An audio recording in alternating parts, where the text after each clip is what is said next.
Bom dia a todos, que Deus continue abençoando os irmãos. E hoje eu quero falar sobre as duas leis. Isso é bastante importante, porque tem muitas pessoas se confundindo com isso, porque Jesus veio cumprir a lei, outros dizem que Jesus veio abolir a lei. E que lei é essa, né? Então eu quero tentar explicar de uma forma paulatinamente explicando a vocês, para que você venha entender que tipo de lei é essa. Porque muitos dizem que o Antigo Testamento não serve, né? Que o Antigo Testamento ficou no passado, hoje não serve para nós. Eu quero dizer que isso é verdade em parte. Por que em parte? Porque muitas coisas do Antigo Testamento se cumpriram e ainda vão se cumprir, porque são espelhos para nós. Por que eu disse em parte? Porque existe uma lei que nós devemos cumprir e uma lei que a gente não devemos mais cumprir. Ou é duas leis?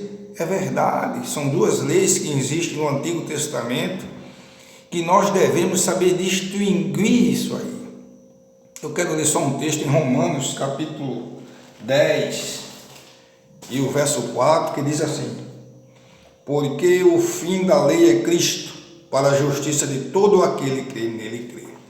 Então, meus queridos, o texto está dizendo aqui que Cristo é o fim da lei. Mas que lei é essa? Como eu já falei, são duas leis: a lei de Deus e a lei de Moisés. A lei de Deus foi dada no monte, são os 10 mandamentos, que é uma lei eterna, uma lei imutável, que serve para nós até os dias de hoje. E existe a lei de Moisés, que segundo alguns rabinos são 613 leis, são leis civis e leis criminais, que era para gerir aquele povo, né? Para gerenciar, melhor dizendo, aquele povo, porque todos nós devemos ter regras, todos nós devemos ter leis, porque o ser humano sem lei vai viver uma bagunça. Se o mundo não tivesse lei, virava uma bagunça. Então não era diferente o povo de Israel, estava tudo bagunçado, todo mundo fazia o que queria. Então Deus deu sabedoria a Moisés, que nós sabemos e conhecemos ele como legislador, e ele criou essas 613 leis civis e criminais e colocou para o povo, né? Existe a lei do talião, olho por olho, dente por dente. Existe a lei que existia cidade de refúgio para aquele que cometesse crime culposo, pudesse fugir para lá e não ser morto pelos seus parentes. Existia a lei do adultério, enfim. Existiam várias leis dentre essas 613 leis. Então, quando a Bíblia diz que o fim da lei é Cristo, é essa lei, a lei de Moisés. Essa lei de Moisés foi abolida por Cristo, não serve mais para nós. Nenhuma, eu estou falando e vou repetir, nenhuma das 613 leis de Moisés serve para nós hoje, porque Cristo aboliu. Então tire isso da cabeça. Quando a Bíblia diz que a letra mata, é porque foi abolido a lei de Moisés. Então a lei de Moisés não serve para nós mais hoje. Nós somos agora gerenciados por outro tipo de lei. Pela lei dos 10 mandamentos, que é uma lei perpétua, e pela lei agora do nosso país. Porque a gente só pode desobedecer a lei do nosso país se ferir a lei de Deus. Ok, meus queridos? Se não ferir a lei de Deus, nós devemos obedecer à lei do nosso país. Certo?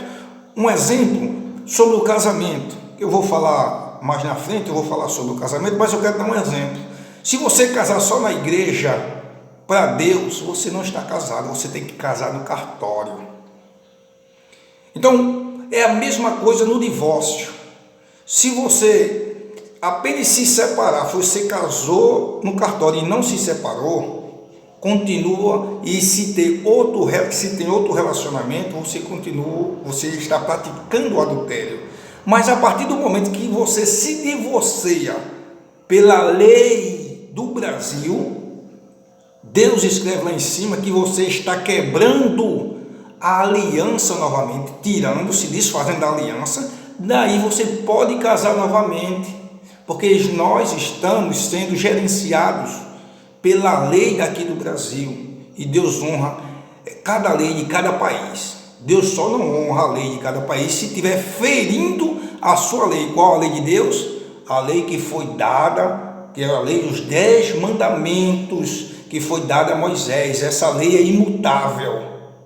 Então, quando a Bíblia diz que a letra mata, mas o Espírito vivifica, está falando sobre a lei de Moisés.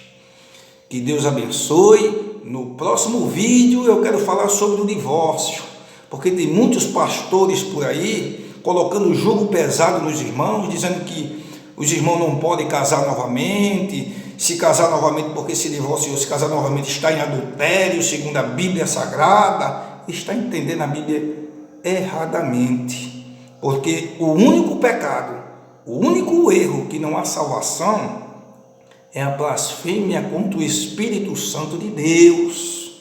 Então, tem muitos pastores que colocam um jugo pesado, e hoje muitos irmãos e muitas irmãs pecam, vivem a vida pecando, desesperado, às vezes vivem num casamento sofrido, um relacionamento sofrido, e não quer se separar porque o pastor ensinou de uma forma errada.